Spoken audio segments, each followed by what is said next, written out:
Hey, welcome everybody. Yes, it is time for review, and I'm doing something a little bit different in this particular review. I'm actually doing a review from a blog site that, well, no, actually this was an article from Rolling Stone magazine, I guess. It was more than just a blog site, but it was something that I told the author, Andrew Rosso, who is an attorney from the Guardian project that I was going to do, and this was co-written by him and a gentleman named Mark Pellegrino from a show called Supernatural. He plays a character called Lucifer. See my background here. So, but I'm joined today with a content creator that kind of this is kind of right up her alley kind of stuff, dealing with harassment, power dynamics, that kind of stuff. But Mika, how are you? Hi, I'm good. Just finished my exam, so I'm a little bit disheveled still. It's like that. So, are they done? Are they just over and done? Is it that one moment after you've done your exams and you just go, I'm going to brain dump everything and forget everything that I've ever learned? Yeah. Sorry, I opened Twitter and an ad just started screaming out of my my iPad. But yeah, I just like submitted everything. That's why if my board actually says free for now. Free for now. Right open, yes. And then it says like until September 5th, and then I have to go back. But for now, I'm good to go. I don't miss those days, man. I remember cramming, and it was hell. But make sure everybody can hear us properly. There's no echo or anything like that. I started off making sure that everything. Oh, there's a massive delay on the audio. There for me, because it's probably me. Yeah, you know what? Let me do something real quick. I bet try that. I bet that kind of fixes it. Sometimes when I don't have the container of like the meats or whatever it is, it seems to be a delay from the outside, but I put it on the main screen, so that might have rectified that problem. So let me know if that's fixed that. But yeah, I also have that great Canadian infrastructure. I'm telling you, I don't know what it is about Canadians and internet. It's always it's a fractional lag at the very least. It's usually like a half a second. I don't know, but Cheshire has the same problem. It's just Canadian thing. I don't get it. So. Yeah, it's annoying. Where I grew up, they still don't even have it. It's not even an option. Well, maybe you guys need to get past the whole copper wiring things or the strings with the styrofoam cup things, because that's basically what it's tantamount to. Get some Gotta fiber get past optics. the igloos. Right. I mean, past the igloos. I don't know. You guys consider to be instead of cars. Are you guys considered to be a third world country, or are you like a more modern country? I don't know. You have indoor plumbing up there, right? Yes, thankfully, yeah. All right. At least and subsidized medication sometimes. Yay. Sometimes, yeah. Well, that's more than we got sometimes. Down here. Yeah. All right. So, anyways, we're gonna jump on this article. It was in Rolling Stone magazine. It's called 4 Ways Social Media Giants Can Address Online Harassment Culture. And just to kind of give you a preview on it, it's very short. I would estimate it's probably a little bit less than 1,000 words, so it's not very long. But it's compactified. There's a lot of stuff in it. In under 1,000 words, and that's one of the reasons why I like minding my own blog for that same reason. You have to learn how to put a lot of stuff in little space, and so that's one of the reasons I wanted to kind of do a review on this particular blog, because that's what I think Andrew and Mark did by this particular blog, and I think there's some points to be had on it. And I know we addressed a few things before with the Guardian project and cyberbullying, but I wanted to bring kind of Mika in because she's got a little bit of an expertise in this, to kind of ask her opinion on some of these ideas that they had, which I think are actually pretty good, and of course how the power dynamic works, and why some of these ideas need to be implicated to prevent harassment. So anyways, would you like to read some of this, or I do it all the time, so if you want to, by all means, you can read these. Oh, so I'm supposed to read it out loud? I can do that. If you would, yes, if you wish to. Yeah, I can do that. Okay. So it says opinions. Oh my God, I can't wait. I'll have to do this because my glasses, I don't have my glasses on. Opinions expressed are solely those of the author, do not reflect views of Rolling Stone. So that's just a disclaimer. Yeah, disclaimer. Targeted harassment online is becoming all too commonplace in the world of social media. It is a phenomenon that increasingly bears a resemblance to the bully pit of the schoolyard playground, but with higher stakes and bloody noses and hurt feelings. Scapegoat is a practice of displacing negativity or insecurities like anger, resentment onto a person, community, or even non-entity. This persecution practice is as old as humanity itself, and despite our progress, has never really left us. In our more enlightened times, scapegoat has transformed and evolved and has historically been on any playground, office, or home, wherever someone or a group seeks to dominate another. While the phenomenon has widely practiced, its effect is localized and limited. People dealt with the problem on their own terms. I already have a comment about this. I have quite a few. I have quite a few because there's a lot in this. Those three little They're not even full paragraphs, but there's a lot in there informational wise. So go ahead. Yeah. So I was going to talk about the term. What's interesting is the relation to the scapegoat, like the idea, because it's interesting that they use the term in our more enlightened times with the quotation marks. I want to say des guillemets because I'm French. the quotation marks, right? So you have your idea of your enlightened time, but what's interesting is the concept of enlightenment on a societal level, which is considered on social media woke Twitter, is used as a scapegoat in its own light. That was really interesting to relate those two things together. That's so right, because like people like Keemstar, right, will just deflect things entirely because it's like woke Twitter said it, or that's like a very like kind of that's called the genetic fallacy, by the way, where they just basically say, look, it was, and look, you don't know much about my channel, I don't think, but I mean, I historically am anti-woke, but that doesn't mean that there are not things out there that the woke community put out that I don't go, oh, okay, yeah, that actually is a good idea. That makes sense, right? You can't just say by fiat something is wrong merely because it's from like the woke community. And yes, I've seen other creators do that. Issue, yes. Yeah, well, it's also that's the issue of intellectual authority too, right? Absolutely. So. Yeah. So even on the first paragraph, so he talks, or I should say they talk about, because this was co-written from what I understand. So I want to give proper attribution to both of them, right? So targeted harassment online is becoming all too commonplace, and so what they're basically saying in this, I think, is that before, when people had like schoolyard bullies, it was an isolated thing you had on the playgrounds. Most of us had some experience being bullied or harassed as kids. I think all kids have that. It's nothing that I think any one group has. I mean, whether you're a female, whether you're male, whether you're a minority, whether you're straight or gay, everybody experiences. Now, some experience to a greater degree, that's without question.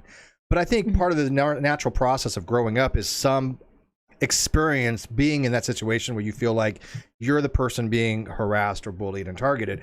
But back in the day, like my day, again, if you got in a fight and you hit somebody and they went down, you stopped.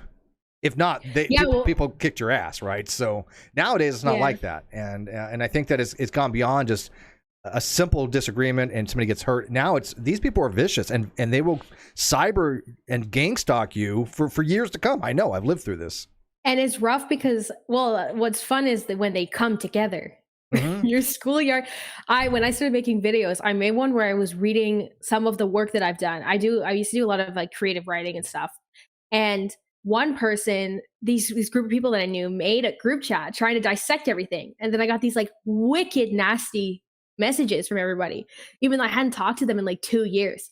So then there's even like this like bridging of like where these like those times where you used to be able to stop it when you left school, they just continue on forever. Yeah, even if they have nothing to do with each other, right? I mean, if for some reason, if you can have a very diverse groups of people that have nothing in common whatsoever, but if they say, "Hey, Mika has said this" or "Mika's that," they will just like a homunculus of congealed, cancerous, fibrous, tumorous kind of stuff, and they just find that one commonality, even though they have nothing else in common. They usually are a very incoherent group because they have much of infighting because they disagree with each other on different things. Yeah. But do you agree though that because now we have much more social media and much more access to it, that we see a lot of more targeted harassment than we ever did before? Well, yeah, because you can't escape it, right?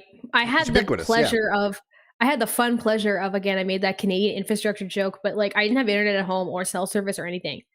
So even I grew up with that very, I guess, let's say like pre-internet era type of life to some extent, where if I left school, I was done. I didn't have to deal with anybody. I didn't have to deal with these comments outside of that. And until I was essentially an adult, until after I graduated high school and moved out. So at least I got to kind of build this.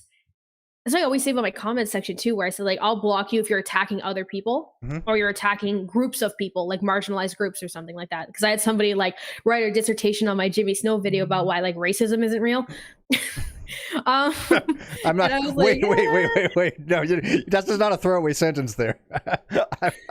Why would they?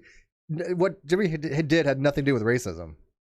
It's because I related it, Jimmy's like presentation of argument, which comes into this way later, but to like Ben Shapiro's style of ridicule. And but when the Ben Shapiro clip I used was talking about Black Lives Matter, So then they're like, oh, the left, and I didn't mention anything about race at all. I just had like I used like the example happened to have had racially charged content in it, but it's I got to build up a bit more of a confidence in myself and a confidence in my ability to discern bullshit more so than a lot of other people have. And that's another problem that comes into this too, right? Is like when you've ignored and your identity's gone, you don't know what place people are in either when you're attacking them, right? If they're on the edge of something.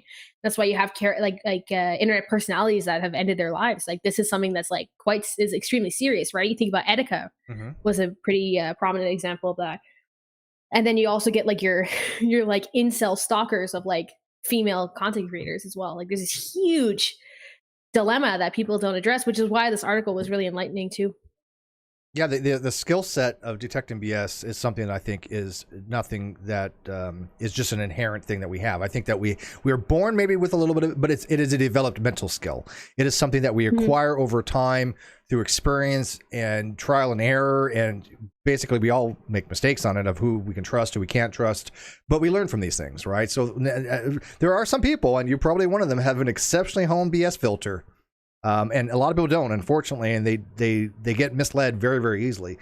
And so, okay, so the next one is scapegoating, the practice of the displacing negative insecurities like anger and resentment onto a person or community or even non-entity. And we see this quite frequently. Look, I always have said that I think that one way that people have cohesion is to find a target of hate. It doesn't matter what that target is, whether they actually have anything to do with it, whether they incorporate themselves into the dialogue or not. It doesn't matter. If they can find something that they can hate, they can rally around that. That has been a historical thing since time began, because people go, oh, look, it's because of this person. It's because of this. It's because of that. Regardless if that is actually the factor or not. We see this all the time with content creators. I mean, you talk about Ben Shapiro. He's kind of infamous for that. He'll find anything to kind of scapegoat. But the practice is old as humanity.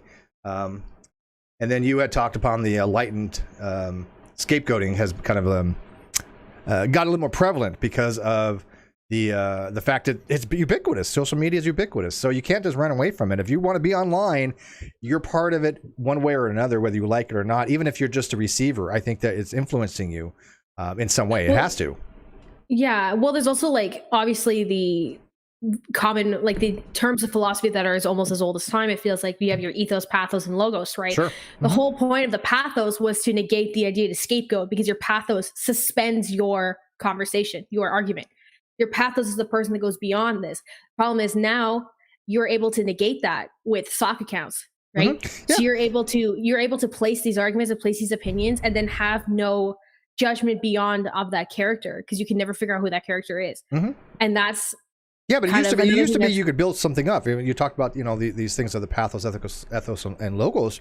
It was all based upon different ways of having that in the triangle of those three. So if I wanted to have built upon the fact that I have an ethical person and I could be trusted, or I have a persuasive argument, or I have a logical argument, they had a balance between all of them, and people can persuade people effectively by using those techniques honestly. And you see a lot of dishonest agents do not use those techniques honestly. And I think that's one of the reasons why people have a hard time differentiating between the dishonest agents and the dishonest actors and the honest ones. Like you said, people can create a sock account now and hide behind this anonymity, and they have no repercussions. And plus, they're not even arguing from any type of position of saying, look, I'm an honorable person. You can kind of try to persuade the audience that way. It is, I'm a sock account. You don't know who I am, and I'm just spewing BS, and yet people still buy into that. I don't understand why people even listen to these sock accounts. I mean, I understand anonymity, but there are some sock accounts that all they do is go out of the way to harm people. That's it. They have no other purpose. They're not there to further a dialogue. They're not there to promote anything. They're not there to share anything. They're there to harm, period. All right, go ahead. Sorry. That was my little rant. No, that's very fair. So we're at the fair. I'm drinking this today, so you got to forgive me. Yeah. Is that the one with all those weird TikTok ads? Like when I don't know. My roommate gave it to me. I usually drink Rockstar because Cheshire is a Monster fan, and I'm a Rockstar fan, and we're never going to see eye to eye on that. So I'm going to go. This is neutral. So I'm a none of those fan. You don't drink? My doctor said, "Don't want your heart to explode. Don't have those, please." And I was like, "Okay." Yeah, that's a good point. All right, go ahead.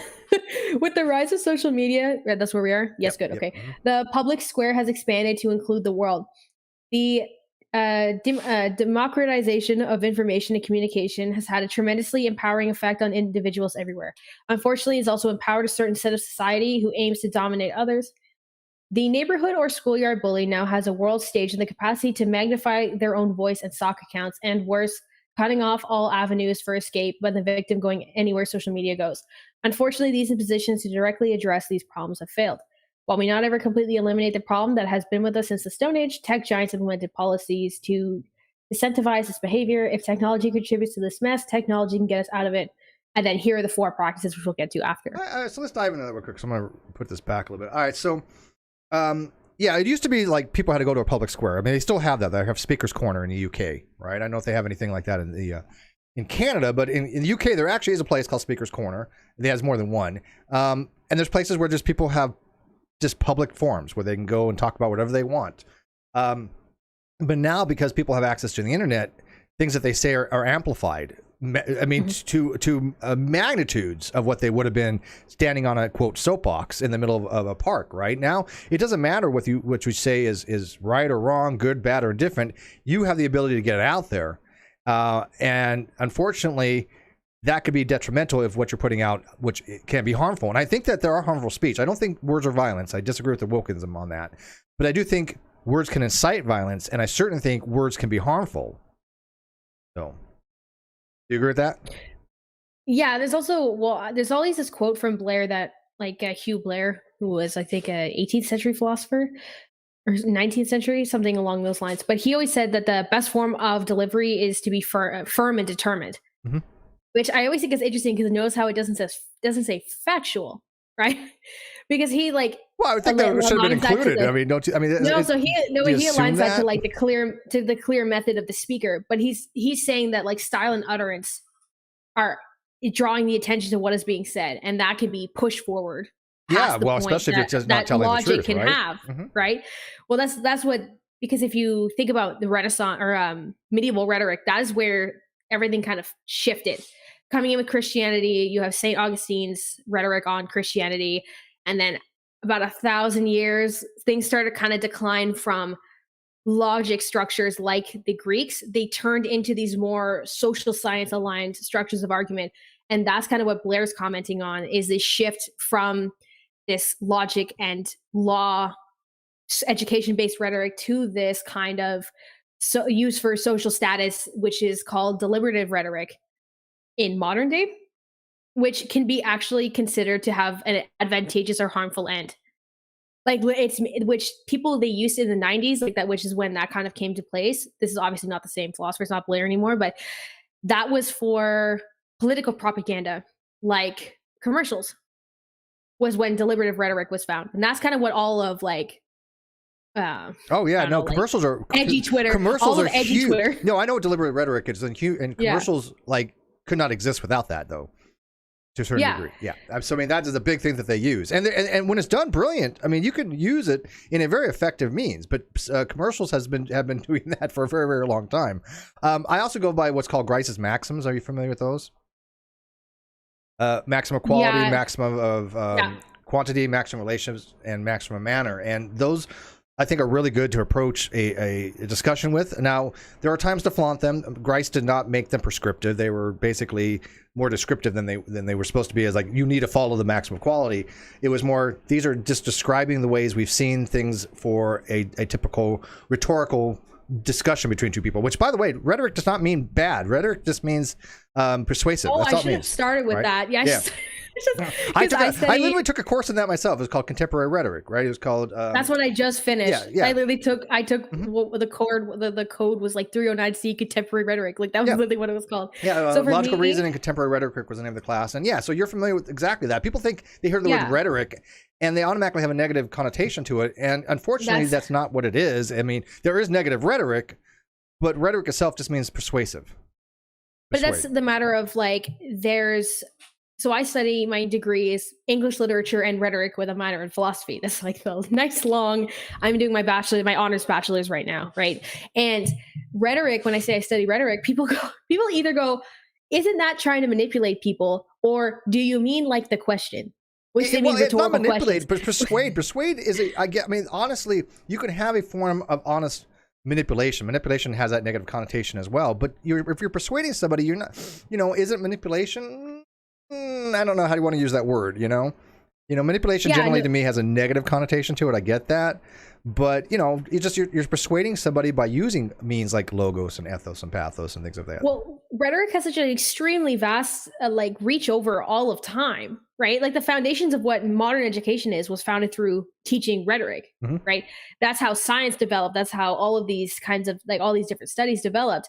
And the basis of how we even reason now and how we write now, how lab reports are made. The sections of lab reports are outlined in how you would kind of used to learn it was called progymnasmatas, back, like Shakespeare, I think, studied the progymnasmatas. It's too many syllables.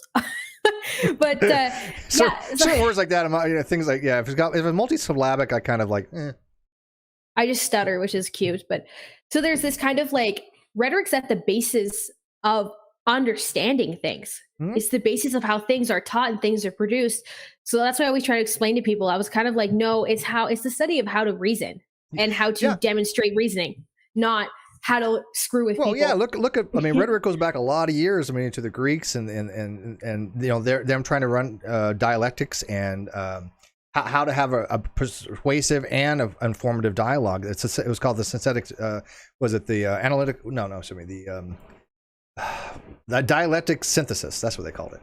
And then Aristotle wrote the book. It was called Rhetoric, I think. It was either Aristotle or Cicero. It was a while ago. I know the book was called. There's more to the title, but I can't remember it. Anyways,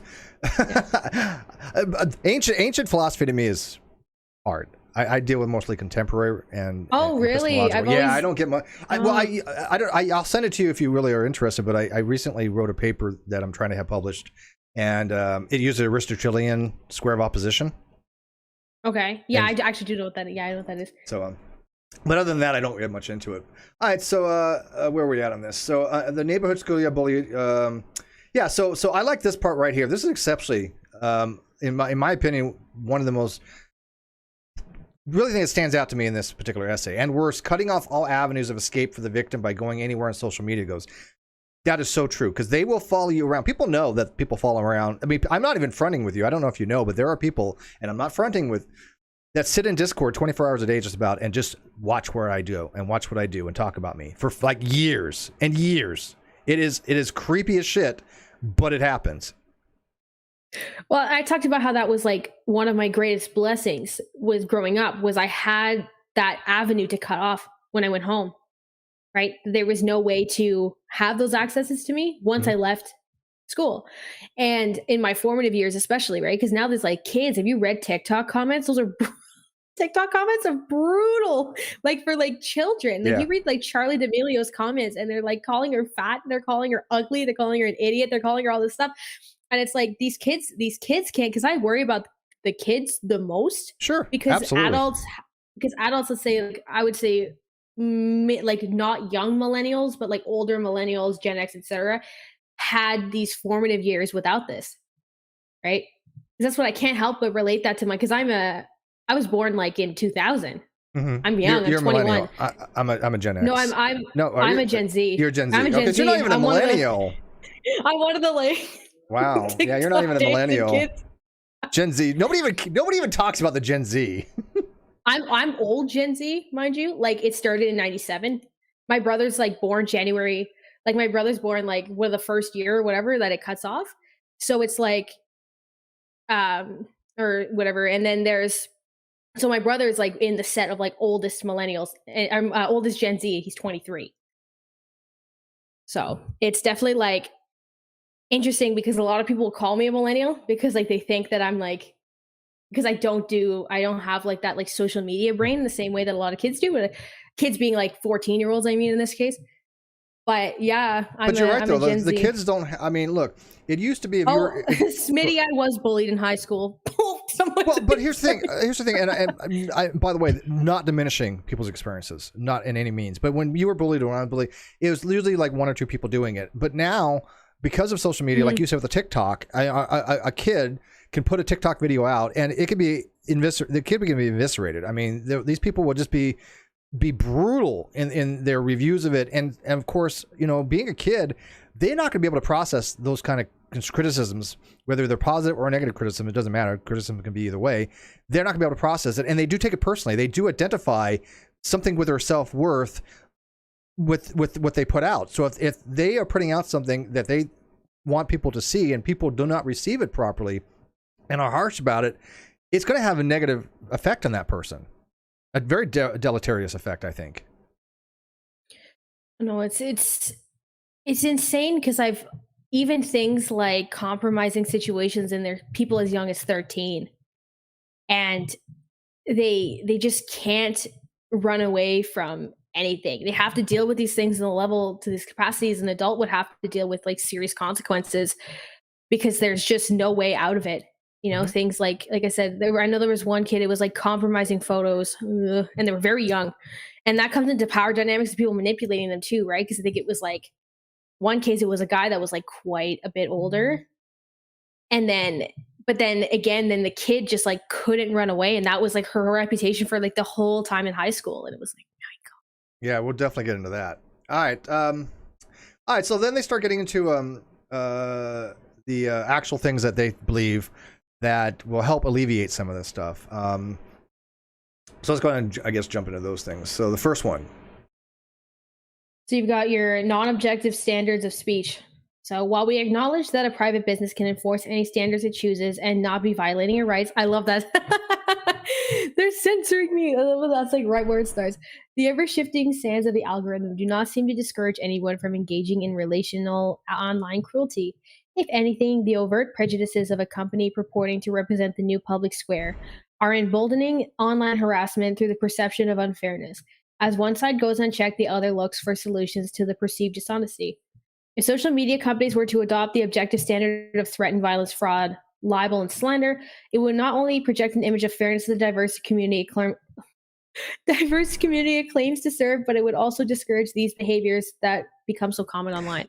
Yeah, and so, okay, so, and by the way, I do agree with this. However, there are some, obviously, and I'm sure Andrew, if he pops in, would be able to talk about it much more effectively than I can, but there are some legal things when it comes to, like, these platforms having safe harbor, right?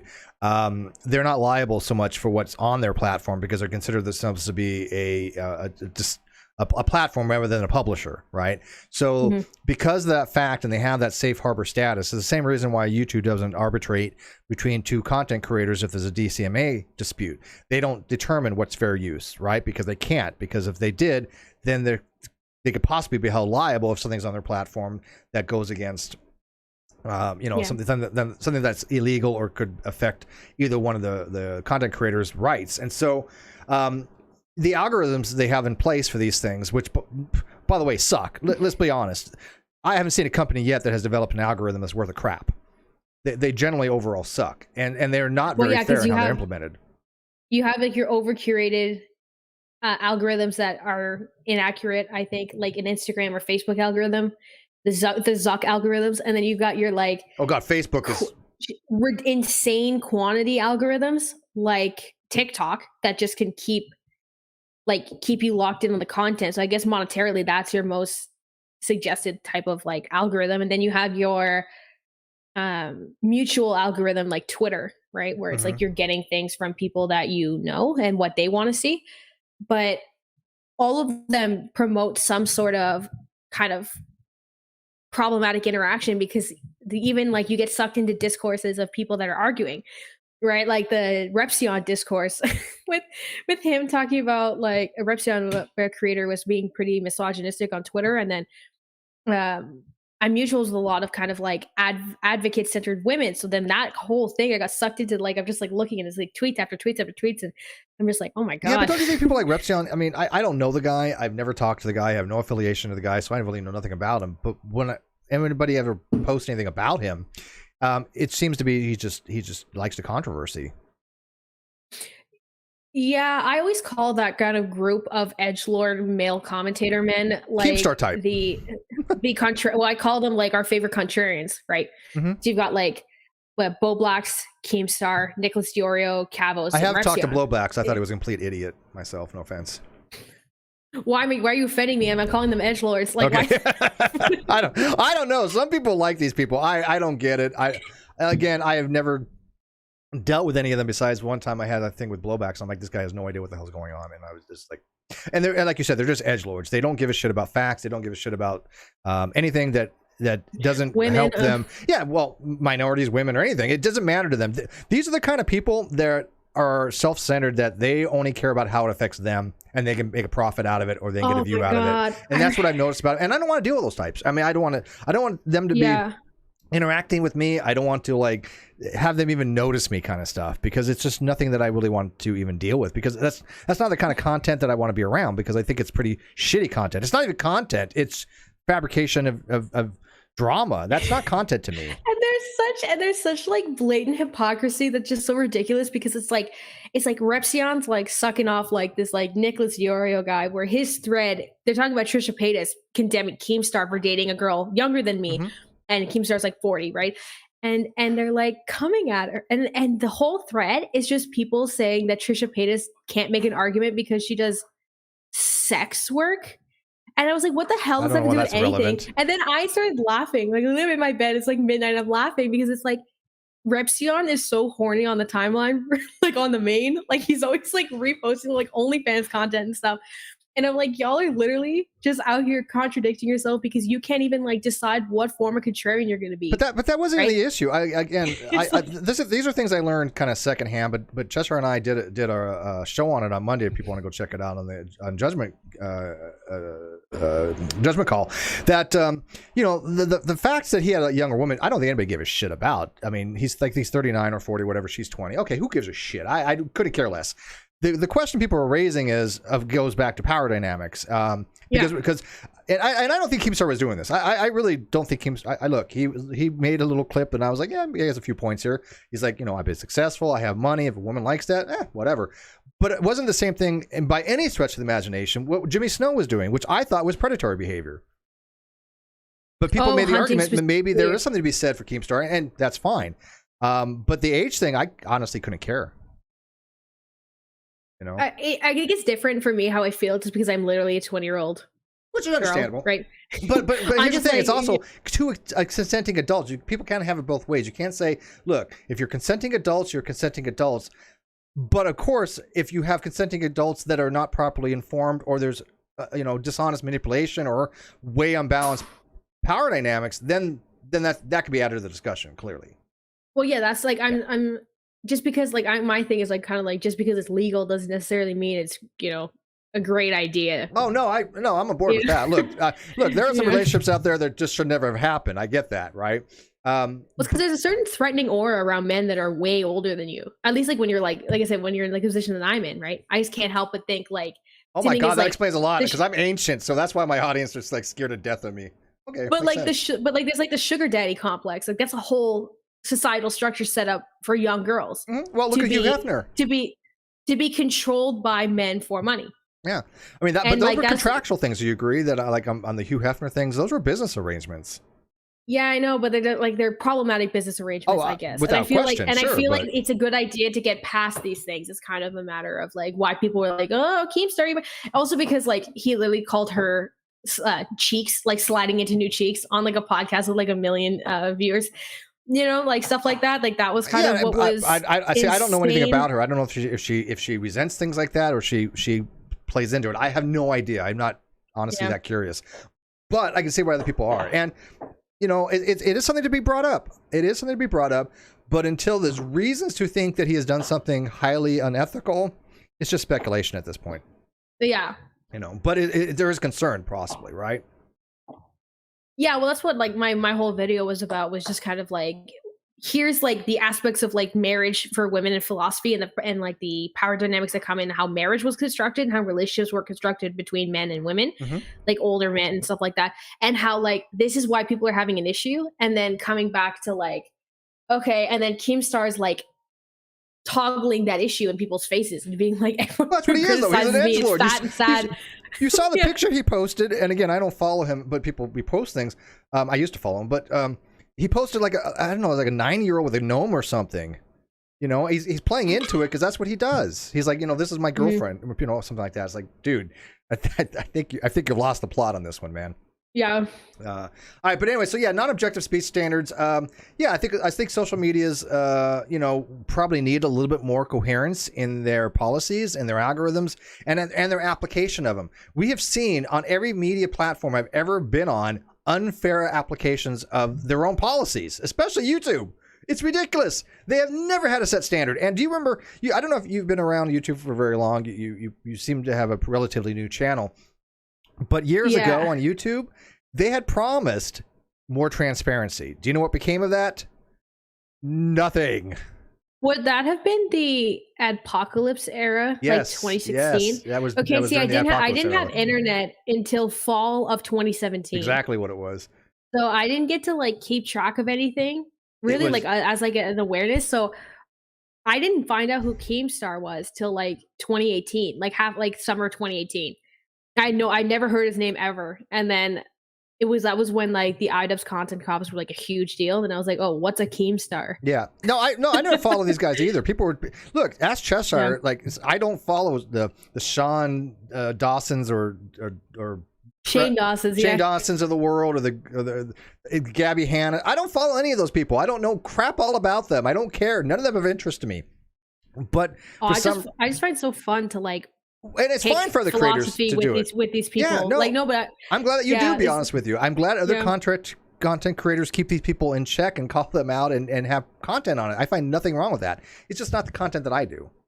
I also just think it's fun to like teach lessons in philosophy and rhetoric through these avenues that are like more entertaining, these more scandalous avenues. I think that's what's really. Do you also like pointing out, like, for example, the complete use of fallacies I've seen people use? It's like, and first of all, I got to tell you, there are people out there that have the most misconceptions of fallacies I've ever seen. If you took contemporary rhetoric, so you know exactly what I'm talking about. They don't understand fallacies properly. They get ad hominem wrong. They get ad populum wrong. They get generic fallacy wrong. They get look. You cite an authority, and they say you're appealing to authority. Argumentum ad verecundium. I'm like, no, that's not what it is. That's not a fallacy. You can have a legitimate appeal to authority. Absolutely. There's nothing wrong with legitimate appeal to authority, but there is fallacious appeal to authority. They are not the same thing. And I don't know why people have a problem with these things, understanding them. It's interesting because I always get worried about mixing up the fallacies. So I usually apply like conceptual, like different eras of rhetoric instead of pure fallacy-based rhetoric, because fallacies too, if it's not something as simple as like your syllogism's wrong, you know, then someone can like be like, oh, this point of this is not a fallacy. If syllogism's wrong, that's a non sequitur, right? Bump. Yeah, well, that's easy. But that's like, as I could say, like if it's not something as like concrete as a misform, like as like a malformed syllogism, then you've got like your, you know, like I said, your appeals to authority. I took philosophy of rationality when I was 17, so it was like 4 years ago. I'm like, so, but I said I don't tend to apply fallacies as much as I apply the concepts, just because also like people like to hear about those more. So, but I do review them sometimes. I'll have to crack them open again because like that would be a fun episode of just like like I get to pick a fallacy and then like pick a content creator. I mean, I'm not inviting myself, but if you ever want to do something like that and you need a person that likes those topics, hello. Yeah, because my rhetoric manual's in my room. But somebody's gonna quote me on that one, huh? Look at Steve; he loves fallacy. See, everything he does is fallacious. But no, but it's funny that because I had a show, non sequitur show, obviously that anytime you have a logical structure that doesn't follow, like a syllogism that isn't logically correct, like doesn't use modus ponens or modus tollens, it's called a non sequitur. It doesn't matter. Any formal logical fallacy is called a non sequitur. But anyways, all right, next one, mass anonymity. This one is really important, I think. So, wait, how do you anonymity? Anonymity. Oh my God. Don't ask me how to pronounce shit. I'm the worst at it. But yeah, anonymity. Anonymity, because I was raised by someone whose French was their first language, and like my pronunciations of some English words are a little rough. So I'm like, because there's too many like when you learn phonetics, there's too many different sections of the IPA phonetic scale that are in this word that I don't like.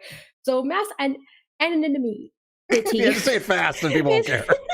It's an attribute of privacy, and the personal protection of privacy affords a real concern. Further complicating the matter, privacy is often conflated with rights and is often jealousy jealously guarded as a right. As a consequence, anonymity has become a luxury that many don't want to lose. Online and anonymity can be incentivized reckless behavior by dissociating the victimizer from the consequences of their own actions. In the same way, a person hidden within a crowd will be more likely to throw a rock at another because they can easily melt back into the crowd, as someone hidden behind a sock account can harass someone. Since the penalties are only an account suspension, which does not preclude the individual from starting another anonymous account and continuing to harass users' identities should be directly linked to their accounts, with any additional accounts they manage listed in their bio lines. This isn't a new procedure. Blue badge accounts are known quantities because their online identities are linked to a legitimate form of identification without the personal information finding its way into people's hands. Thus, this is a proven method that does work. More troubling, many online bullies could be minors. If their accounts are linked to their parents' information, it would incentivize less sock account creation and more watchful parental practices, as they're subject to liability based on their child's online activities. For public figures, there could be an alternate way to confer status on these platforms. Yeah, man, there's a lot in here, I think. Yeah, the one thing about the internet is that a lot of people do like being anonymous, and there's definitely reasons to be for certain people that we know. When you become somebody out there that's either a public figure or a person in the public, your life is merely an open book. I'm not a public figure, but I am public, which means that things that I do online are online. And you are as well. You're not a public figure, but you do things in public. So everybody that wants to go watch you can watch what you say and evaluate it. So because of that, one, people do think it's a right. It's not. You don't have a right to public access. You just don't. I mean, these are private corporations. You don't have a right to YouTube. Now, people have tried to run the argument that they're public utilities. I don't think that's a strong argument at this point, but I do understand why they want to argue with that. But it's not necessarily right. But because you have that anonymity, people are willing to say things that they probably wouldn't say if they were somebody of a public nature, right? Because people do say things behind socks. So what this argues, and it's a good argument, is that, wait a minute, Twitter already has things like this. They have the blue check marks. And so that all that information is linked to that one person. Twitter knows who that person is. It's been a verified account. If they can do that with blue check marks, why can't they do with the average Joe Schmuckatelli? They don't have to give the blue check mark, but why can't they have such that what you do online is documented to you as an individual, just like it would be, anything else you do records wise. And it's weird because there are some like platforms where you sell stuff, like Poshmark, where you have to upload your driver's license or whatever, like a form of ID with your name and address on it that they then verify over like 2 days. So you're attached to your identity, right? Yep. And that they know, like, and then you can never verify. Let's say like I say like, oh, I'm selling this I don't know, like a designer bag, and I send them a Ziploc, and then like they say that I scammed them, rightfully, then I will never be able to re-register an account. Yeah. Unless I change my identity. Well, so why don't they do that with these like social media platforms, Especially because like, even if you could stay anonymous as a person, you can have your name like, I don't know, Steven Crowder's left shoe. I say like, and then selling like your username, and then like, but you still have like some form of concrete attachment on the back end, right? So that you can't. No, I think there should be something along those lines. Now let me ask you this: there are people that want to remain anonymous. I get this. I have a user that's one of my mods. I don't know anything about them. I don't know if they're female, male. They never told me. I never asked. I don't care. Don't know their real name. Doesn't matter. Which is kind of funny because one of the narratives were out there that I asked my mods to show license and identification before I make them mod. I've never done that once. Nobody. And yet there are some mods out there. I don't know anything about them. All I know is that they've been good to me as a person. They review my stuff, they read my stuff, they edit my stuff, and I trust them. That's who they are is of no consequence to me. How they treat me and they treat other people is of consequence to me. So there are people out there that want to remain anonymous, and I get that. I think for those types of people, that's fine if they're only allowed to have one account, right? And something where they have like a separate account where they can't make 5,000 sock accounts, because then that starts having a problem. Because now, if anything happens to that one account, they can't make 5,000 new accounts, because we've seen these people I know one person has been booted off Twitter at least a dozen times. And what they do is they keep, more than one person. I could think probably 3 or 4. They keep coming back into these fake accounts because Twitter allows it. I had a Twitter account I made when I was like 13 or 12 or something that just like for some reason got disabled. Like I didn't use it. Like it didn't tweet on it and had just been disabled for some reason. I don't know why. And then I just made another one. Easy. Boom. Yeah. And then that's the one I have now. Because like my Twitter handle is like Mexican Bat Boy 24. I am also the owner of the original Mexican Bat Boy username. Which I don't know what that is. How that came from. Oh, that's a reference to this thing from summer camp when I was like 13, but also like the Mexican Batman Family Guy skit from like 2008. Yeah. So I don't. Yeah, that's a weird one, but it's like I even know how easy it is, right? It's just like new email. You know, I have like I have my public figure Instagram, like one I've always left open. I left it open if I ever wanted to do anything, like YouTube or some sort of like entity of that kind. And then I have like my private Instagram that I've never opened. Some people do that, yeah. You know, so just so I could talk about stuff that I want to talk about and keep my actual like name in it. Because another thing that I don't like, my whole name isn't out it was on my channel for like a little tiny bit of time. And then I was like, oop, this video got 1,000 views, get rid of my last name. But yeah, so that's kind of what I do.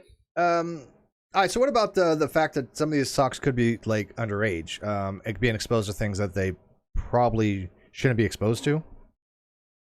Yeah, well, then you also just... I remember my parents said that you're not allowed to lie about your age. That was like for me. It's because they never wanted me to be allowed to get into an account that I have allowed access to. Because not only do you get like trolly kids, you know, and then these issues that they're gonna have difficulty with interaction further in their life, you can even get like some like James Charles situations, you know, where you're getting like DMs from powerful people when you're underage. Like there's so many issues with which is frightening because that gets into power dynamic issues. Oh my god, yeah, oh my god. I think at situations like that in recent time, like James Charles is like objectively the worst one because like the Keemstar thing, it's like at least it's not against the law and at least it's not like people who have just learned what algebra is, you know. But then there's, like I said, there's this like I'm just against kids having social media accounts in general, kind of, because then you get interactions with sock accounts, then you might develop it's a tough call. I have not weighed in on it yet, how I feel about it, because I'm still thinking. I mean, I know my daughter has used social media very little, but you have to some degree nowadays because it's part of the school curriculum. I mean, now especially with the what do they call it, what do they call it, no, hang on. What did the Canadians call the pandemic? The word for the coof. Oh, I've never heard that ever, but I didn't either until a few weeks ago. I swear to God, I was like, what the hell is the coof? I love that term though, the coof. So because of the coof, especially more kids are now online more than ever, kind of thing. And so, I mean, look, I mean, if I had access to Google going through, elementary school, junior high, and high school, oh my God, it would have just been. Kids don't even appreciate the fact how easy it is to get to information nowadays.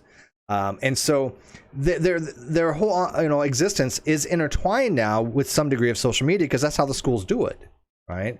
So yeah, they're exposed to things that years ago people would have been like, oh, we don't want our children exposed to this. Now it seems to be a little more commonplace, and yet I don't think that's necessarily a good idea to have. Well, children can look things up on their own. Yeah, but do you really want them to see certain things? I don't think so at certain ages. I don't think they're emotionally ready for it. Yeah, I had some, so when I was in high school, I graduated high school in 2017. So there was just a little touch of stuff here and there. Like, I know I had this, my school was too poor and too small to be able to teach science courses because those were just extra ones that 4 kids a year would be taking because there's only 90 of us. So then they would have outsourced these classes to online classes that these teachers would be teaching. So I had to use stuff like Google Classroom, something called Seesaw, something called Edmodo. So I had these kinds of social media platforms kind of designed for schoolwork and stuff. And that was kind of like my access that I had to deal with the most, which is not much, but it definitely like entices kids to look further into it. I think, you know, when you're in like elementary school and you're using, because Edmodo, which is I think is one that's particularly weird, is a clone of Facebook. It looks exactly like Facebook. Mm-hmm. MeWe's like that too. MeWe's very Facebook, and it's like it's even blue, like blue and white, like same color scheme, same textures and everything. And it's like you're enticing kids into these kinds of desires, and then to do these social media platforms, because like I said, you probably have little kids nowadays with COVID and everything using it, or the coof. Sorry, the coof. I love that term, the coof. Like I said, that's another problematic. Yeah. Well, can you imagine? I mean, I know it seems like probably a Stone Age to you, but yeah, 40 years ago, the internet wasn't a thing. So, I mean, I had dial-up when I was like 10 because of like the lack of infrastructure in my area. No, so I'm saying in the sense of like I have witnessed some older things. Yeah, that must have been phasing out because I mean, I remember bulletin board systems dialing up 2400 baud. I mean, in fact, I remember a 1200 baud acoustic modem where you had to take a phone receiver and you actually had to put it in a cradle thing, and you had your modem that way. But no, I remember the phone wouldn't work if you're using the internet. Yeah. Oh yeah. You're look, you're downloading something and your mom picks it up and you're like, Mom, what you doing? Yeah. You know? Yep. Exactly. We've been there, done that. All right. So next one, decontextualization. That's a great word. I've used this. I think I explained to me similar to this, like just decontextualization when I was talking about. I think it was Jimmy Snow. I just remember that because I've heard that term before. There's some overlap with Jimmy on this stuff too. That's why one of the reasons why I invited you on is because you're so familiar with that story, and I liked your videos, and this kind of plays into all that to some degree. Decontextualization is a rhetoric term as well. That's why I thought that was it. When I saw that, I was like, oh dang, I know what that is. I've heard that before. So often, a harasser utilizes multiple anonymous accounts and that give the appearance of popular support for a point of view. This resulting fake virtual mob tends to encourage casual observers to join in the targeted harassment. While this capability is combined with a lack of real consequences, a feedback loop ensues where responses trigger more vigorous responses, leading to an overwhelming amount of accusations leveled by a perceived large volume of harassers. I'm getting a lot of glare on my screen. That's why I'm like having trouble seeing it. We believe that if anonymity is be the Bane word. Anonymity. Never say the word again. Anonymity. I'm just gonna, when this is done, I'm gonna let like Google say it to me over and over and over again so I can figure it out. Is effectively removed by linking accounts to real people and by automatically listing those accounts on social media profiles. There will be less incentive to start stock accounts for the sole purpose of harassing others, and the epidemic practice will die for a lack of incentives. Pardon me. So, yeah, see, some people are making fun of me. I get it, okay? I understand. I'll just start saying like long French words and then like roast people in the chat. Yeah, people talk about the internet in the live chat. The internet was not the way it was in 1980, I assure you. There was bulletin board systems. There had ArcNet and things of that nature, and it was just starting to get developed. But things like Protege and AOL were not the internet. They basically were interwebs that allowed you some access to the internet, but it wasn't like it was today. It wasn't. I mean, the internet today is a completely different beast than it was 40 years ago. Yeah, my calculus and linear algebra so I understand professor. StatNet. Yeah, I mean, I get what they're saying, but it's a different beast from ArcNet and all that other stuff. So yeah, so with decontextualization is an interesting term because that relates to a lot of, well, obviously that's a lot of rhetorical practice, right? Mm-hmm. Is to just remove context. Like that's like, this is like where because there's two of them, are talking about how Twitter's rhetoric functions. Because that's like what people do is because it's these small snippets that you can never give full context to. I was watching a Hello Leash video this morning, and she was saying that she's like, yeah, well, when you have a limited word count, you're limiting the ability to even give context if you wanted to. Well, that's have emojis, right? Sometimes. But yeah, you're limited to 280, right? I mean, it used to be 140. You have 280 now, and I remember 140. Yeah, yeah, which was I lucky. I was just getting into Twitter at those days. I mean, my Twitter account's only from like 2016 or 17, if I remember, something around that time. But yeah, so the fact is that you lose a lot of context in 280 characters, and I think that dishonest people go out of their way. Matter of fact, it's more than I know.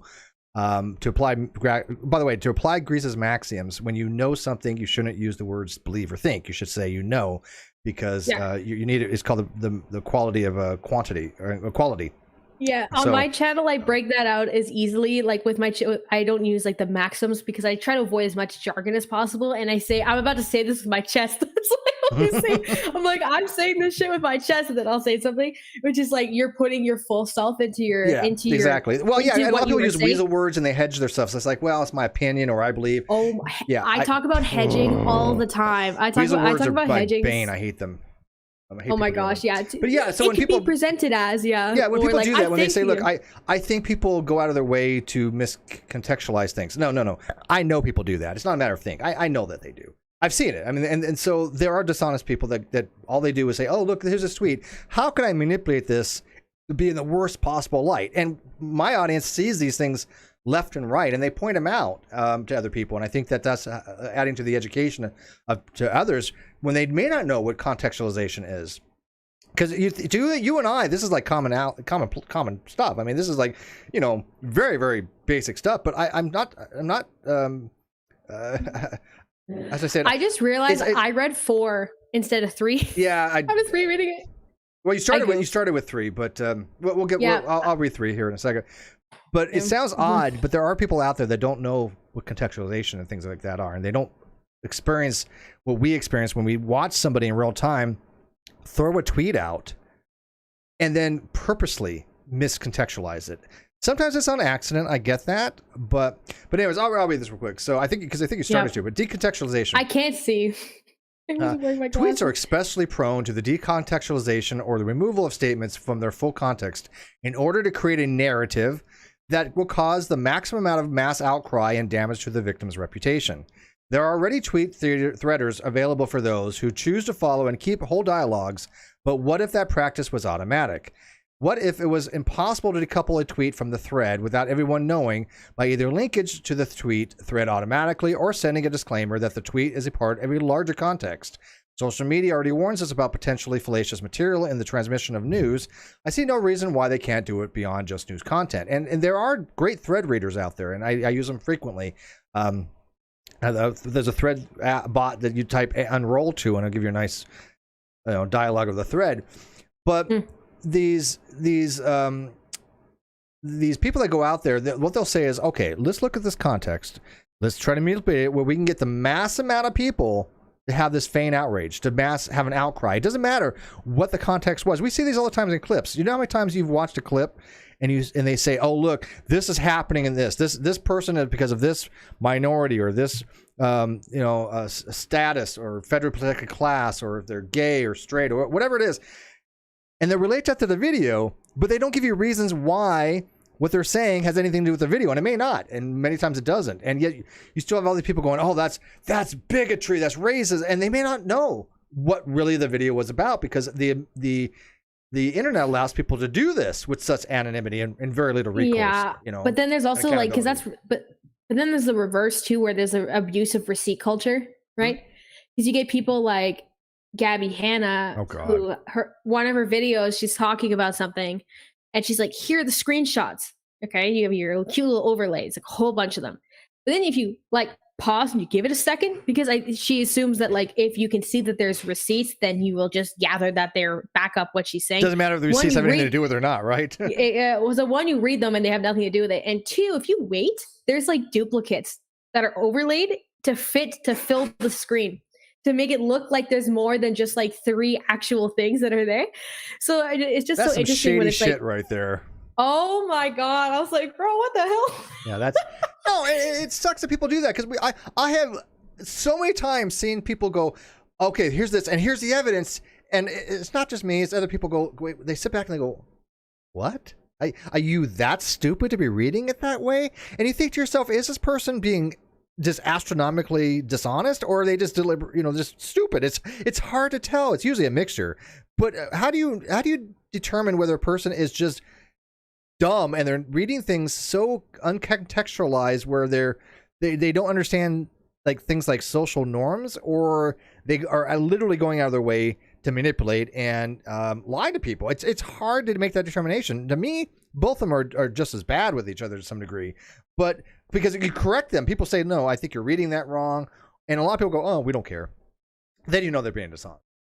But yeah, it's just kind of hard to like, it makes you almost paranoid to like never believe anybody, right? And in my videos, I try so hard to make sure that there's enough context in it Like but then you tend to overshare. That's what people criticize me with. I overshare receipts. Yeah, well, I'll do like a clip. I literally format my video like video essays in the sense of like I have like your your statement sentence. This is my English literature coming in. You get your statement sentence, then your claim, then your proof, then your context to claim, and then your bridge. So that's like how I form the videos too. So it's like that's why the Jimmy Snow video, I had like one video clip, but then I was like, I want to talk about outside context, and I had all these tweets and stuff put in. But it's like, it's just so funny because like I didn't get blocked. I was like one of like the 4 women that made the videos and didn't get blocked. I was like, he didn't block you yet?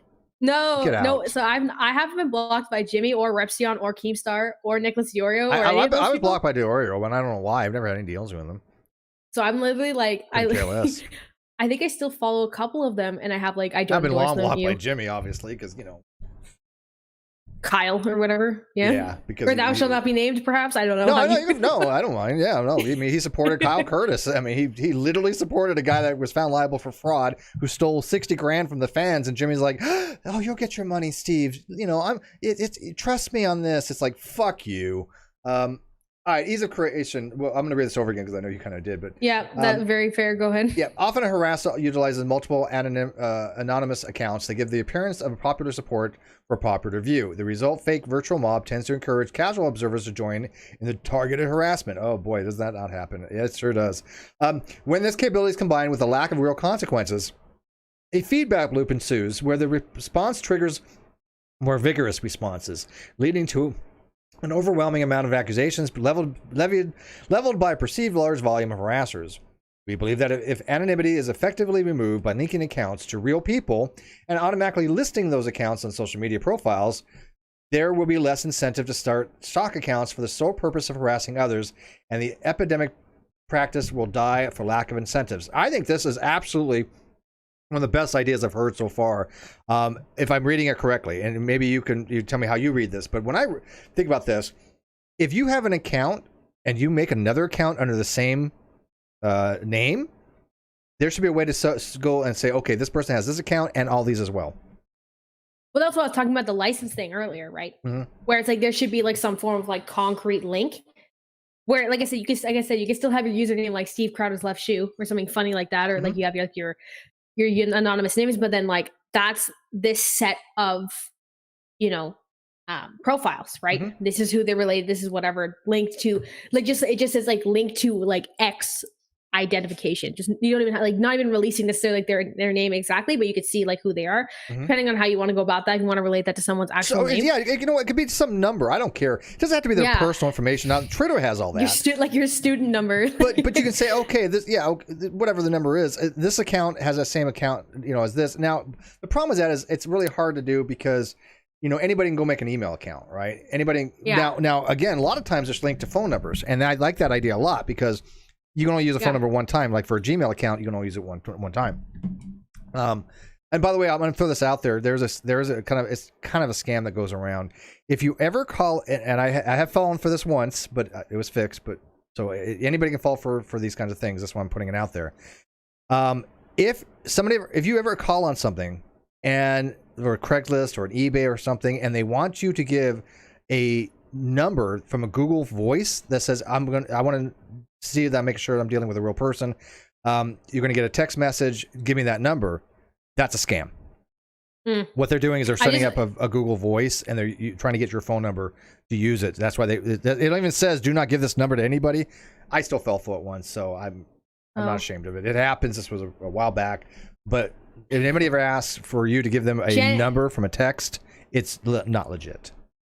Gen Z are really good at not doing those things because we're like 5 years old. And they're like, here's what a Ponzi scheme is. Yeah, like, look, I understand scams too, and I know what Ponzi scheme is too. But it happens. You get myopic and you get sloppy. And this was again a while back, but it's fun fact is those schemes are actually often targeted towards certain age demographics because they assume like my parents are boomers. My parents had me very old, so there's two full generations between us, and they fall for that. Like they had fallen for that before because they don't understand. What was it?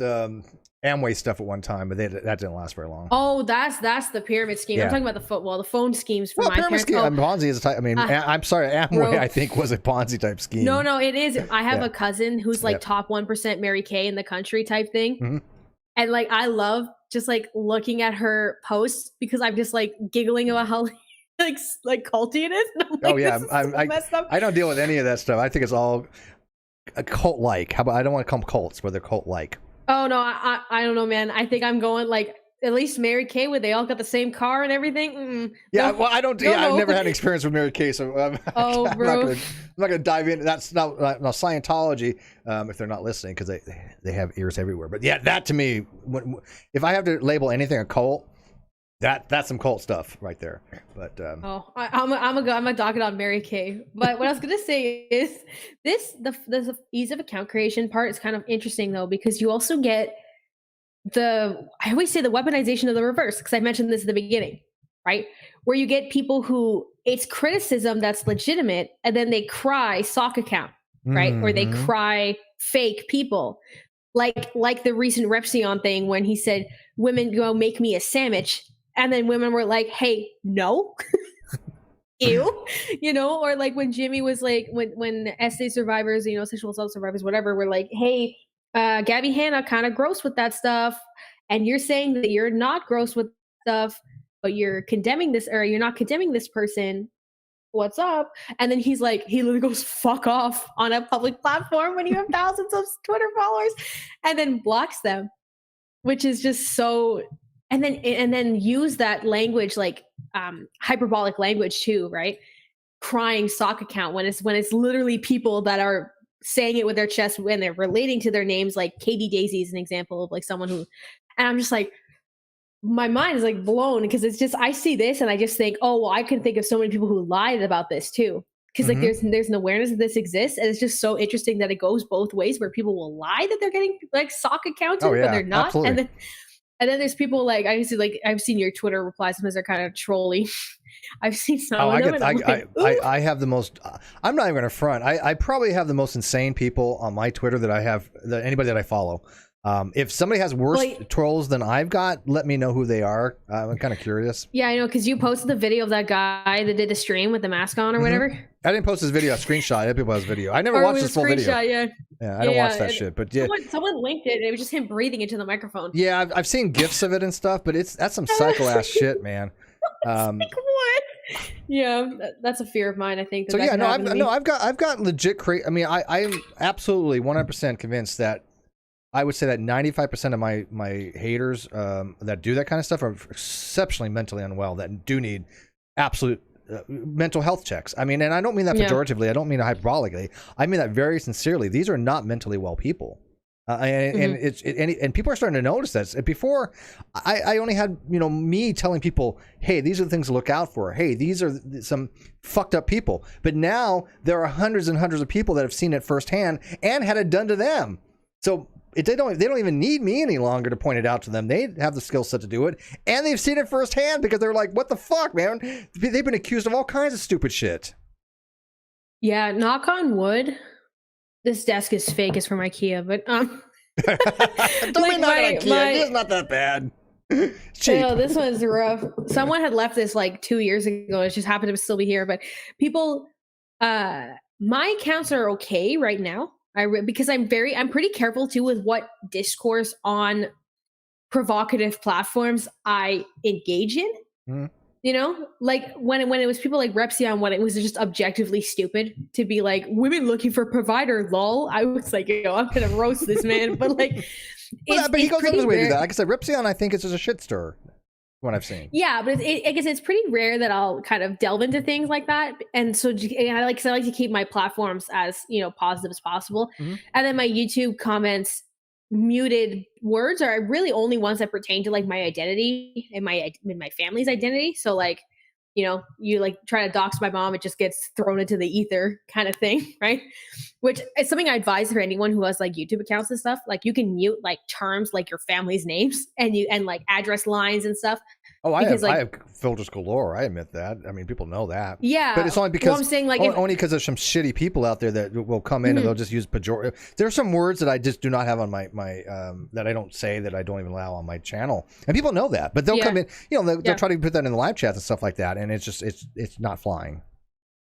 Yeah, so I'm just recommending that if anyone's like in the chat as a new account or whatever, that's like a very good thing to utilize that people don't often know about, that you can filter terms that include like address lines and different phone numbers and stuff. But then there's also like my Discourse and my accounts are open, but I have curated who I personally entertain, which has been good for me so far, which is nice. I have not been socked very much. I will tell you this as a little bit of words of wisdom, 2 cents, take it for what it's worth kind of crap. The more your platform grows, there's more exponential fuckery that comes along with it. Oh yeah, I know that. It's straight up, man. I do. Which is also why, like, I'm the nature of the beast, unfortunately, because again, that's what I think this what do you want to call it? Article? Yeah, article. I think what it really addresses, because cyberbullies and things, the people that troll us, they go out looking for people like your content that have smaller channels that they think they can bully, and as they grow, then they even get more they get more advanced in their attacks, and you've seen what they've done, tried to do with me. I mean, there's a lot of real life shit going on, so it's not just people on the internet. There's in real life stuff. I mean, I'm involved in lawsuits, for Pete's sake. I mean, so it's pretty shitty. But all right, let's get to the bottom line here, because we are going to keep this under 90 minutes. Oh yeah. So would you like to read this? I have my glasses on this time. In addition to legal reform, social media companies are in a position to significantly reduce targeted harassment while making diverse community serves feel like the various companies truly are truly to be a catalyst for positive change, inclusion, responsibility. Yeah. You know what I'm just thinking about, like, how it's so easy to manage these things to some extent. You know what I mean? Like I said, there's so many like filters you can apply, different, like I said, tactics, that it's just so interesting that, well, I guess that's just like capitalism, because they're putting like the profit of the company over like the well-being of all of its users, right? Yep. Yeah. And I think, but okay, so let me ask you this. These are private organizations, and I think that they have the right to have anybody if they want on or not on. I think that is something that a private company has, right? Until they're considered to be a public utility of some sorts, which again might be arguments for. But until that time, these are entities that can TOS you for any reason, for any time, and I understand that. Yep. And basically, they own your stuff. I hate to break it to people, but we're not the end users for YouTube. We're the product. We are their and you product. can even. There's, when you're using YouTube Studio and stuff, there's like, do you want like other people to use the content that we have on? Is it encrypted? Is it public? I'm like, use whatever you want. Yeah, if you want to have it played on other platforms, if you want to have a comment, what's called Creative Commons. Yeah. So do these people have a legal obligation, you think, to protect people from cyberbullying, or is it just morally unethical? Or because again, they have that safe harbor kind of thing, and I don't know what kind of legal ramifications they have if somebody is harmed because of cyberbullying or things of that nature. But what kind of ethical duty do they have? I think that's more of an important question, because I think a lot of this deals with ethical concerns. It's so hard because you have countries like Canada that actually have pretty loose free speech laws. I would say. Really? I thought you guys are just the opposite. No, they're pretty loose. There's some. I don't know about that. You guys. There was a case in Saskatchewan in like 2015, the Supreme Court, where someone was like getting hate speech like screamed at them all the time, and they tried to file under like the Supreme Court, and it was this whole mess. So it's like Canada is not as tight as, once you like. I've taken a couple of courses with political science and law and stuff like that, and how that works. It's not as. I think it's in Canadian culture to condemn. But under like a legality sake, it's not that tight. So you're not going to get arrested if you don't say you're sorry to somebody if you like step on their toe or something. Okay. No, like I have like family members that like talk about government conspiracy and stuff the same way that like you have like your anti-vax Karens or whatever. So you've got like legality in different countries has a huge like difference per wherever you're living, right? So the problem is like even thinking about legality. ethically different areas are going to view these things differently, right? Because there are going to be some people in some countries that think talking about like, gay rights is like hateful to their Christian values, or there's going to be like, so I understand the debacle that they have, like these companies to be like, well, what's ethical? Because that depends on who you ask, right? If you're tweeting from Vatican City that you're about to like, run around with your rainbow pride flag, they might be kind of, that's like distasteful. So it really, it's hard because it really depends on the country and the area. So maybe mandating it per country and then based on ethical alignment. But that's something I've always sat on, is I'm like, what could they do? Because these are international entities. Yeah, but at the same token, YouTube has to deal with these international entities, and YouTube is one of those companies that if, for example, you slight something in one country, for example, like Germany, certain things cannot be said in Germany. In other countries, in the Arab countries, certain things cannot be done. And so they actually have to abide to some degree by saying we cannot show this in those countries, right? And we see that happen all the time, right? We see this is not playable in these particular countries, and then people have the outcry, well, that's limiting my free speech. Well, the problem is it's not. You don't have the free speech because, one, it's their platform. Two, they have to basically abide by international type things that, they're not going to be able to show it in these countries, unfortunately. So yeah, I know My Chemical Romance is banned in Saudi Arabia. Super weird thing to know, but I have I had like one of my my way older videos. Yeah, like I overlaid Disenchanted over a clip of Donald Trump going like this, and it got banned in Saudi Arabia. Like, no, I don't doubt that. Look, I've been to Saudi Arabia, and I'm not kidding you. They are exactly what you think. They don't mess around. These are serious people. Now it's a beautiful city. Yeah. It is really my immaculate. Brothers worked there. Holy crap, are they? Yeah, you don't. They even tell you don't do anything really off the base if you don't have to.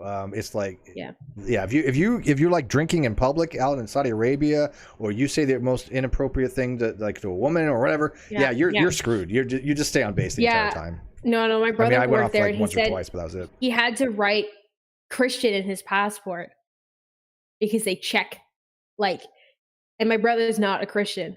Wow. But he's like, there's like certain, I wanted to mention though with the free speech thing, I'm saying like in the sense of legality that Canada's is like looser than you think it is, because I get that notion all the time. People like in comments and Twitter threads is like, weren't you Canadian? Like that's like a weird it's just like there's different like these values that are in different countries, I think is at the basis of the problem. But then ethically, I think the thing that they can definitely fix, being the social media accounts, is those sock accounts and the identification to the sock accounts. I think that's like objectively fixable. In terms of like what they could deem free speech, TOS, stuff like that. That's when you're going to start to get into like what's legal in Canada. Yeah, but, no, I think you're exactly right on that. I think the sock accounts are the problem, and I think this essay or article has some pretty good ideas. Will Twitter and the other social medias adopt them? No, I don't think any of these are going to be adopted, unfortunately. I would be very, very I'd be mind-boggling amazed if one of these is taken on board by any of the social medias. But they're good ideas, and that's why I wanted to kind of do a review on this particular essay, because I think these are good in theory. Will they ever be put in practice? Probably not, and that's unfortunate. I'm also such a huge fan of digestible, complex content. There's a lot of nuances here. There's a lot of like aspects of internet culture and currents in modern society that are in here, but it is done in such a short form, clear, not required an obscene amount of context. Twitter thread section, which is I think like part 3, that the decontextualization will be maybe a little rough if you're not like in it, but because I'm doing my thesis for when I graduate on scientific use of language that is not like this and how that's kind of a problem. So I just wanted to end with that I really appreciate how this article is structured and how it's written. Yeah, me too. That's what I wanted to say. Yeah, and I agree with you. Now, like I said, I have sent this to this video to Andrew and to Mark Pellegrino. If they get a chance to review it, if they get a chance to promote it, or give me their feedback on it, to think or what they think about our little review on it, I'd be greatly appreciative of that and see what they have to say on it. And like I said, I thought it was well written. I like the fact that they got, and again, I'm guessing, but it's probably just around 1,000 words, maybe a little less. Usually these articles have to be under 1,000 words. So I think that for the amount of space they had to get that much in there is pretty impressive. Because there's some pretty substantive type things in here that they're arguing for. Of course, they don't have the room to suss it out completely, but that's what they do on other things, on other programs, and of course with the Guardian Project, which we've talked about numerous times, which is going to be eventually, I guess, a television show they're working on. I know that they're working with Sundance to kind of have a movie, and so basically they're trying to have this series where the abuser gets to meet the abusee, or and kind of like have a meeting of the minds between the two, which, by the way, I think is a great idea in theory. How it's going to be put in practice, yeah, knows, I was sneering at the practice. Yeah, it's going to have to be very rare. It won't apply to all situations by any means. Yeah, I'm just like, you're really dancing on the line of some like psychological damage there. That's why I was like, ugh. Well, that was one of the very first questions I had to ask Mark. Do you have a trained professional working with these people and that kind of stuff? Because again, in certain times, who want to meet their abusers? There are people out there that I don't want to talk to. You think that I ever want to meet them in real life? Jesus fucking Christ, no. I would never want to be the same. I don't want to be the same state as some of these people. Mm-hmm. So why would I ever want to go meet them to have a meeting of the minds for some TV show, Mm-hmm. Yeah, exactly. Yeah. That's what I was thinking. Yeah. Hey, we have Undoomed out there. How you doing, Undoomed? Go watch Undoomed's latest video. It's really good. So, I looked at the check mark. I was like, I don't know who that is. I'm not super. He's not that popular. Would you be considered the ACA community? Is that what you guys call yourselves? Like the atheist community, but there's like an acronym for it. You talking about the atheist community of Austin? What community? I've seen on Twitter just I'm not in any community besides the Great Debate community. I'm not in the atheist community. Okay. I'm not in the anti-KJ community. I'm not in the beauty community. I'm not in the commentator community. I'm not in the flat earth community. I'm not in the anti-flat earth. I'm in no community other than my own fucking one. But that's fair. Yeah, that's fair. I don't like, because I always just say it's like there's like an atheist commentator sphere to some extent. No, right? I do commentary on atheism and theism. I mean, to me, I'm like the holy pope of agnosticism. So I treat people by what they say rather than who they, the kind of groups they affiliate with. But there is atheist communities out there that I shit on all the time because I think they're just as dishonest as some religious organizations. Yeah, because then you get like Matt Dillahunty who shit on a 15-year-old. Yeah, called him a runt. Yeah, somebody, people, again, I don't watch the ACA stuff because I think that they're one of the most dishonest organizations out there anymore. But somebody had sent me some things, and I saw that he's like he apologized for calling a 15-year-old runt. And somebody underneath said, "Well, that's nicer than what you usually are to people." And then Matt said, "Fuck off." I was like, "Man, your self-awareness is shit, dude." Yeah, because I remember watching these videos. I was watching Jimmy Snow videos. This was like before the Gabby Hanna stuff too. And I was just talking to my boyfriend. I said, like, why do you have to like talk about people like that? Like, why are you picking on these like super superficial things to emotionally charge people like that? I'm like, I feel like that's not. Yeah. That's for someone who considers their content activism, because that's a key point that differentiates, let's say, like a commentary channel versus like what Jimmy says he is, because it's not what he is, but what he says he is. Nope. Yeah. So it's like he says, like, well, I'm doing activism. Like, well, if you're doing activist-driven content, then you shouldn't be nitpicking certain like aspects that charge emotion that don't pertain to anything. But that's all his channel's ever been. Jimmy is famous or infamous for emotionally manipulating people and cultivating an audience that's led by emotions, not by facts, not by science, not by skepticism, not by logic, not by reason. That's not what he has cultivated. I've said this for the longest time, and only now people are going, oh wait, yes, now we see this, because unfortunately, and I know this is going to get some backlash, but I got to say it. I'm not really any protected class. I'm a white, heterosexual, cisgender, middle-aged man. I don't tick any boxes. But as soon as Jimmy started doing it to what we consider to be a little bit more vulnerable people, people are all up in arms about it, which, by the way, they should be, right? And I'm not saying that they shouldn't have been, all along, but they kind of should have been all along. I mean, I've been saying this for how long? This is one of the reasons why people had been watching your videos and people had got in touch with you, because you broke this stuff down. And you were able to see exceptionally well into what Jimmy has been doing, but you weren't around, ages ago to see it before. And I'm kind of wondering, had you had your voice with, the voice of other people that were saying, hey, this dude is doing some shady shit, would he have been in a position to have the power dynamic or the imbalance of power where he has now, that he has been able to take advantage of people. I'm wondering, you know? Yeah, the problem is too that I'm so young, right? Like I would have been like commenting. I would have been making videos when it's about it's about what you say, not again. Yeah, that's what people look for.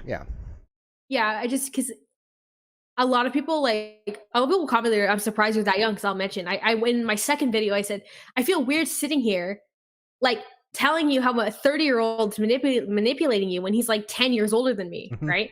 Because if I came in right at the beginning of his career where these things started to kind of happen, I would have been 17, like 16, 17 years old. Yeah. Like, oh, well, I think this, which that's what I'm saying. Like, that's always the thing I'm always like kind of concerned with. I'm like, oh, this is kind of, but because I'm aware of that, like comprehension of like minimal life experience can deteriorate, like people will kind of attack logic unnecessarily harshly, given that you have different levels of life experience. But I didn't think I did much with that Jimmy video, but then what I'm most thankful for is being able to cultivate with a group of women that I've met that particularly understand this type of targeting. I think that's what I like the most. People like Chesh and Katie Daisy, and those are good creators, by the way. Katie and then Daisy, there's I like their stuff too. Her Twitter handle is like, her name's Taylor, but Little Sugar Words, or I think it's called Little Journalist on YouTube. I can't remember what her YouTube channel is because it doesn't match the other handles. But like I said, there's all these like commentators that are, like I said, that are within these protected groups that are just being like, whoa, wait. Yeah, no, and they got the attention, right? But here's the thing: once, they have a platform they're using now that they're using it properly, I think. Yeah, and then for Jimmy to be like, y'all chasing clout. Oh god, yeah. Well, because he doesn't take responsibility for anything, and then all he does is he just puts the criticism aside and he blocks it, and then he does these little redemption arc kind of things. But here's the thing: I know Jimmy. I know his number. I got his game. I understand it. I know exactly his game plan and his bullshit, and I'm so glad now people are recognizing it. But you know, it's to me, it's a little bit too much, too little, too late. But I'm glad you have found other content creators to work with on that. My second video, I said, I made this video at 200 subscribers, okay? Like the first Jimmy Snow video. I did it as a second take because my mic gain turned up to 100 and I sounded like a screaming whale. And I was like, and I said, like, I literally had no intention of any sort of like acclimate or fame, or you can't have money. It wasn't monetized. And I'm just like, there's just to degrade people to that too, because like clout chasing, I know it has like a connotation towards like people like Rice Gum and Jake Paul and Tana Mojo, like but it's also dismissive. Super controversial characters. Yeah, but I'm saying like if you spend your time commenting on people that have controversial takes, like in modern society, these fundamentalist Christians, you understand the connotation to clout chasing, because that's another set of controversial characters. It's like, because like I know how I recognize how not intelligent the content was, but also how calculated the content was, and where his intellect really lies is kind of what my thing was I was like, I don't think he's not digging the philosophy bad as good as he thinks he is, but his calculated nature and the manipulative nature is what. Yeah, so Godless Scummer points out, he's considering it to Chris, and he's talking about Chris Attlee. He's somebody I used to do a political show with called Over and Under, but he just got so busy with it. We want to do more, by the way. I'd love that show, doing that with him. But he's known as Atheist Pastor. He said it took almost 2 years to have enough courage to come out and talk about his experience with Jimmy. Shows how Jimmy will unleash the hounds to shut down criticism. Yeah, Jimmy tried that with me, if you don't remember correctly, Godless. Jimmy had a huge audience, and he will unleash a reign of hell on people by manipulating them, because these people, and I don't think his audience are bad people. I think that he has cultivated an audience of people that don't understand that they're being misled, they're being manipulated, they're being outright lied to in some cases. I mean, there was one content creator, I don't remember his name, but he had about 30,000 views on his video, and a small content creator. But it was called "Don't Manipulate Us, Jimmy" or something. And he had you saw what I was. So it was a great video, because Jimmy was saying, "Look, I have this show, and if I don't get 50,000 views, it's not worth my time." And it's like, fuck you, man. You think I give a shit if I get 5 views or 50,000 views? I put out the content I want. If I get 50 viewers or 400 viewers, and by the way, a lot of my live streams will get 500 viewers. It doesn't matter. It is put out what you want to put out. Who wants to watch it? Who does it? But he was completely emotionally manipulating his fucking.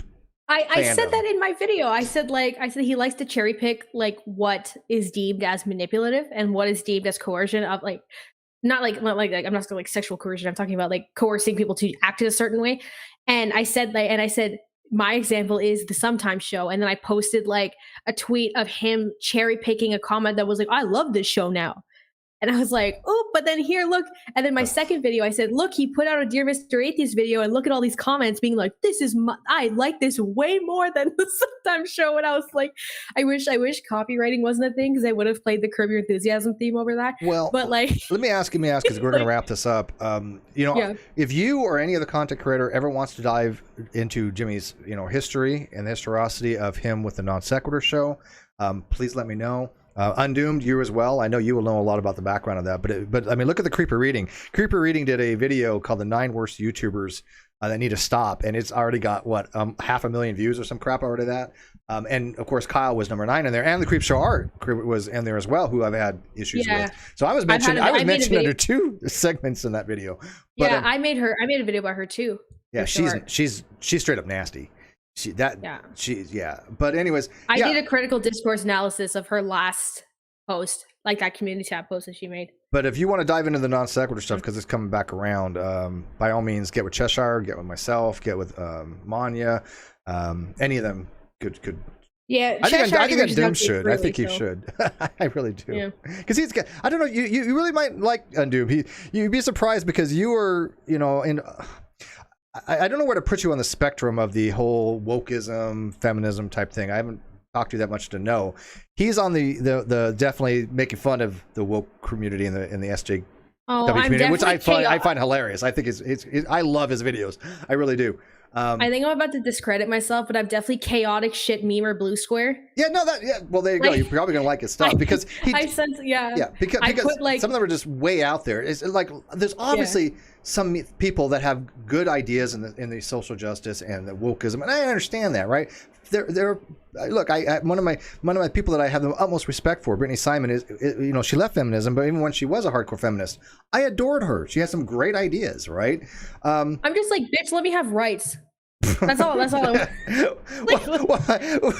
There was an episode of the Non Sequitur show where somebody had basically said everything went to shit the day we gave women the right to vote, and I was like, that's not going to go over very well. Women's suffrage, was a thing. But anyways, let's wrap this up. So any last words you want to promote your channel? It is in the video description, so if you haven't gone to subscribe to Mika, go ahead and do so. By all means, watch her stuff. She has some great takes on stuff, and I think she's going to get pretty popular over time. So. I kind of hope so. I'm going to see how grad school goes, to see if I fall into a pit of despair. Or I call myself, as a joke, I call myself clearance Walmart bin ContraPoints. Because I kind of do that same pop culture type content with philosophy and rhetoric intertwined with it.